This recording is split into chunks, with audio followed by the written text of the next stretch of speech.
আমরা আগের লেকচার পর্যন্ত মৌলিক ফাংশনগুলো যেমন sin x cos x থেকে শুরু করে sec x পর্যন্ত x to the power n e to the power x a to the power x ln x এই ধরনের ফাংশনগুলোর অন্তরীকরণ শিখেছি। তার পাশাপাশি যদি sin x এর পরিবর্তে sin twice x থাকে অথবা cos x এর পরিবর্তে cos thrice x থাকে, e to the power x এর পরিবর্তে e to the power mx থাকে, তাহলে কিভাবে ডিফারেন্সিয়েশন করতে হয় বা অন্তরীকরণ করতে হয় সেটাও শিখি।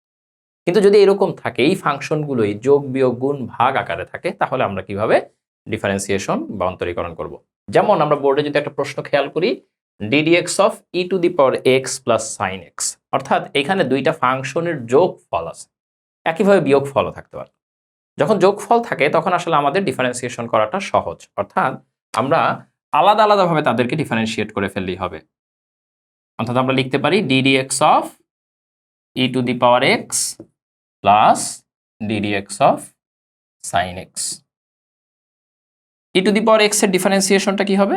e to the power x নিজেই, এবং আমরা জানি sin x এর রেসপেক্টে ডিফারেন্সিয়েশন হচ্ছে cos x। কিন্তু যখন দুইটা ফাংশন গুণ আকারে আছে, যেমন e to the power x into sin x, এই ক্ষেত্রে কিন্তু আমাদের ডিফারেন্সিয়েশনের ফর্মুলাটা এরকম হবে না।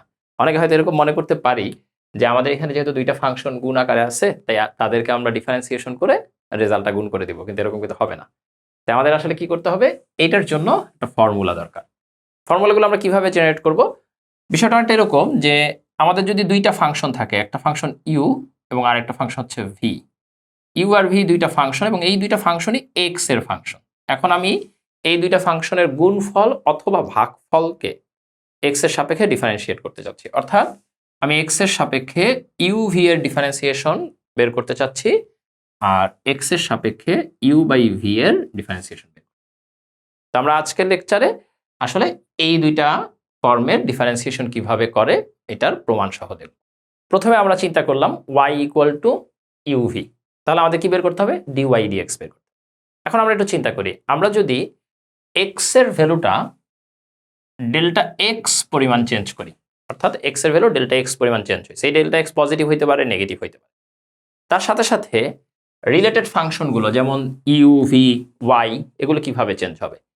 u এর চেঞ্জটা হবে হচ্ছে গিয়ে ডেল্টা u, এটাকে আমরা u এর পরিবর্তন বা u এর চেঞ্জও বলতে পারি। v এর চেঞ্জটা হবে ডেল্টা v এবং y এর চেঞ্জটা হবে ডেল্টা y।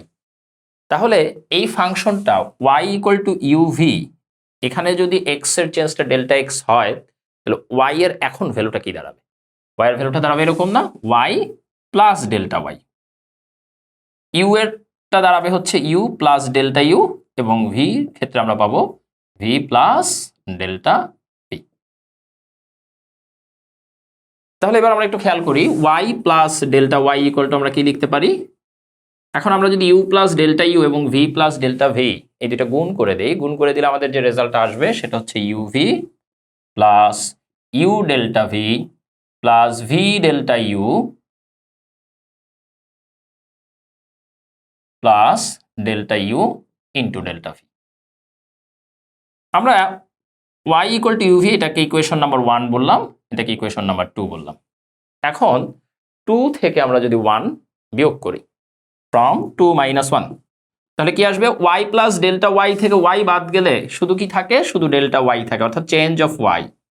আর 2 থেকে যদি 1 বাদ দেই, তাহলে এই যে uv আর uv ক্যান্সেল হয়ে যাচ্ছে, এখানে থাকতেছে কি?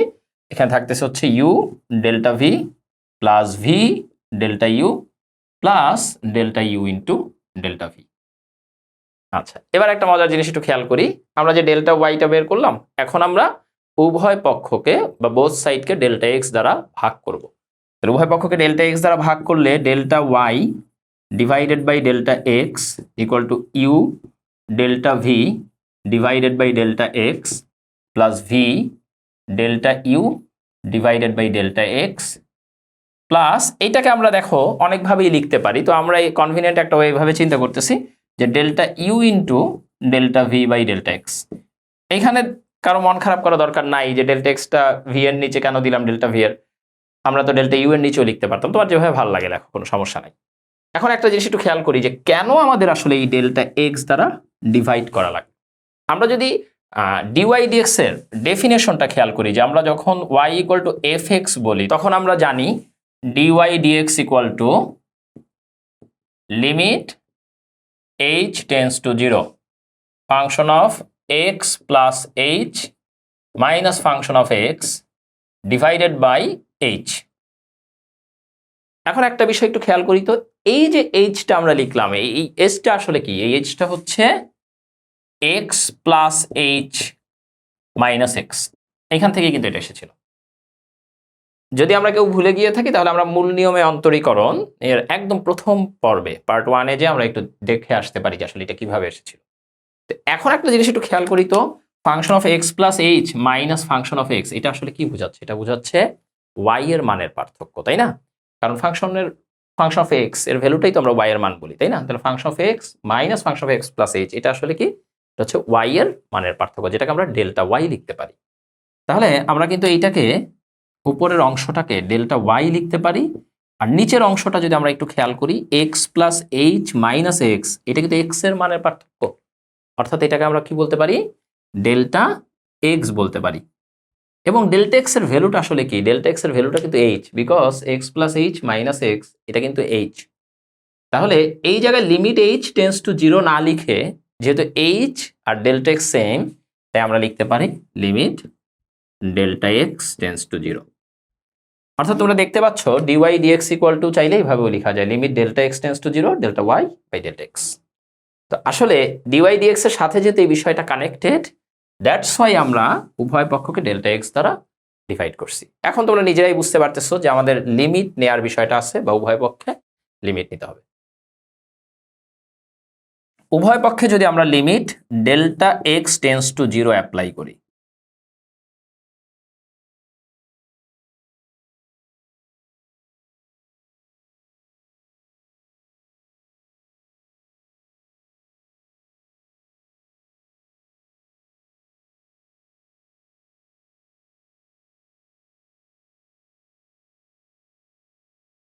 উভয় পক্ষে limit delta x tends to 0 apply করার পর আমরা বাম পক্ষে কি দেখতে পাচ্ছি? Limit delta x tends to 0 delta y by delta x আসতেছে। আর ডান পক্ষে যদি আমরা একটু খেয়াল করি, প্রথম অংশটা হচ্ছে u into delta v by delta x. এখানে ইউটাকে বাইরে রেখে আমরা লিখবো limit delta x tends to 0 delta v by delta x. কেন? কারণ একটু খেয়াল করি, আমরা তো লিমিট অ্যাপ্লাই করতেছি limit delta x tends to 0, u এর ভিতরে তো কোনো ডেল্টা নাই, দ্যাটস ওয়াই ইউটা কনস্ট্যান্ট ফর্মে এখানে বাইরে থাকতেছে। একইভাবে এই অংশটার লিমিট বের করার সময় আবারও একই রকম, ভিটা বাইরে থেকে limit delta x tends to 0 delta u by delta x. আর এই অংশটা আগের মতোই, limit delta x tends to 0, প্রথমে এটা কি? ডেল্টা ইউ, পরের অংশ হচ্ছে delta v by delta x. এবার আমরা একটু লক্ষ্য করি, limit delta x tends to 0 delta y by delta x equal to what? এটা ইকুয়াল টু হচ্ছে dy dx according to the definition. ঠিক একইভাবে এখানে ইউ বসলো, এইটাকে আমরা কি বলতে পারি? Limit delta x tends to 0 delta v by delta x, এটা হচ্ছে dv dx plus V into, এইখানে আমরা বলতে পারবো এটা ডিইউ ডিএক্স। এই অংশটুকুতে আসলে রেজাল্টটা কি আসবে? তো অনেকে হয়তো তোমরা মুখস্থ অলরেডি রেজাল্ট জানো, যেটা দেখে বলে দিচ্ছ যে এটার আসলে রেজাল্ট 0, কিন্তু কেন 0 এটা একটু আমরা ব্যাখ্যা করি। এই অংশটার যখন আমরা লিমিট বের করব, আমরা এটাকে তো ভেঙে এইভাবে লিখতে পারি, limit delta x tends to 0 delta u into limit delta x tends to 0 delta v by delta x.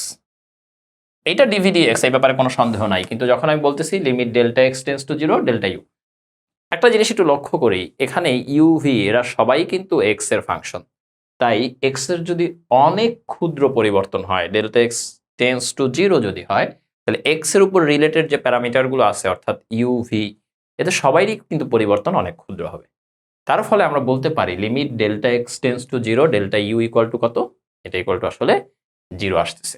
কেন 0 আসতেছে? কারণ ইউ এক্স এর উপর নির্ভরশীল একটা ফাংশন, তাই না? তাই এক্স এর যদি অনেক ক্ষুদ্র পরিবর্তন হয়, ইউ এরও অনেক ক্ষুদ্র পরিবর্তন হবে। দ্যাটস ওয়াই এই লিমিটের ভ্যালুটা আসলে 0-র দিকে যাবে। 0 into something equal to definitely result কত? 0। দ্যাটস ওয়াই এই পার্টটুকু আর থাকতেছে না। আমাদের রেজাল্টটা কি আসতেছে? Dy dx equal to u dv dx plus v du dx. এবং আমরা একটা বিষয় একটু খেয়াল করি যে y equal to u v, অর্থাৎ দুইটা ফাংশন গুণ থাকলে প্রথমে ইউ ফাংশনটাকে আমরা কনস্ট্যান্ট রাখছি, মানে বাইরে রাখছি, রেখে ভি এর ডিফারেন্সিয়েশন করছি, তারপরে আবার কি করছি, ভি ফাংশনটাকে আমরা কনস্ট্যান্ট রেখে ইউ এর ডিফারেন্সিয়েশন করছি। তাহলে এটা ছিল আমাদের প্রসিজারটা। দুইটি ফাংশনের গুণফলের ডিফারেন্সিয়েশন বা অন্তরীকরণ জেনে আমাদের আসলে কি লাভ হলো এটা একটু বোঝার চেষ্টা করি। তো আমরা অলরেডি একটা জিনিস জানতাম ছোটবেলা থেকেই, সেটা হচ্ছে অনেকটা এরকম, f equal to d dt of m v. এভাবে আমরা একটা জিনিস জানি ফিজিক্স থেকে, তাই না, যে বস্তু ভরবেগের পরিবর্তনের হার, তো ভরবেগের পরিবর্তনের হার সময়ের সাথে, তাই ডি ডিটি সময়ের সাথে ভরবেগের পরিবর্তনের হার, এটা এর প্রযুক্ত বলের সমানুপাতিক, এই জিনিসটা আমরা জানি। তো এখান থেকে আমরা এফ ইকুয়াল টু ক্যালকুলাসের ভাষায় এটা d dt of m v লিখি, যদিও আমরা ছোট ক্লাসে অর্থাৎ 9-10 এই সময়গুলোতে এটাকে F equal two M A এই ফর্মে ডিরেক্টলি লিখে ফেলতাম, কিন্তু এটা আসলে কিন্তু ডিরেক্টলি লেখা ঠিক না। আমরা এটাকে এখন ভেঙে কি লিখতে পারি, যেহেতু দুইটা ফাংশনের গুণফল আকার আছে, একটা এম আর একটা V, M into dv dt plus V into dm dt. Okay, M into dv dt অর্থাৎ বেগের পরিবর্তন হার, এটাকে আমরা সবাই ত্বরণ বা অ্যাক্সেলারেশন বলি। ভি ইন্টু এরপর হচ্ছে ভরের পরিবর্তন হার। তো আসলে নিউটনিয়ান মেকানিক্সে আমরা ভর চেঞ্জ হয় না এইভাবে চিন্তা করে ডিএমডিটি ইকুয়াল টু 0 বসাই, কিন্তু তোমরা যখন আপেক্ষিক তথ্য বা থিওরি অফ রিলেটিভিটি পড়বা তখন দেখবা আসলে ভরের এই চেঞ্জ না হওয়ার বিষয়টা সব সময় পুরোপুরি সত্য না, এখানে একটু বেশ কিছু অন্য ধরনের কনসেপ্ট আছে, তখন এই ডিএমডিটি কে তোমরা 0 চিন্তা করতে পারবা না। তাই আমাদের এক্সাক্ট ইকুয়েশনটা কিন্তু আসলে এরকম হওয়া উচিত। তাহলে আমরা কি শিখছি, দুইটা ফাংশনের গুণফলের ডিফারেন্সিয়েশন। একই রকম ভাগেরও আছে, ভাগের ক্ষেত্রে আমি সূত্রটা লিখে দিচ্ছি, প্রমাণ দরকার হলে তোমরা যে কোনো স্ট্যান্ডার্ড বই ফলো করে দেখে নিতে পারো। D dx of u by v equal to v du dx minus u dv dx divided by v square. এটা হচ্ছে দুইটা ফাংশনের ভাগফল যদি থাকে তার অন্তরীকরণের ফর্মুলা। তাহলে আমাদের এই দুইটা ফর্মুলা আসলে মনে রাখা লাগবে, কারণ আমরা যখন ম্যাথ করতে যাবো এরপরে তখন আমাদের ফর্মুলাগুলো দরকার।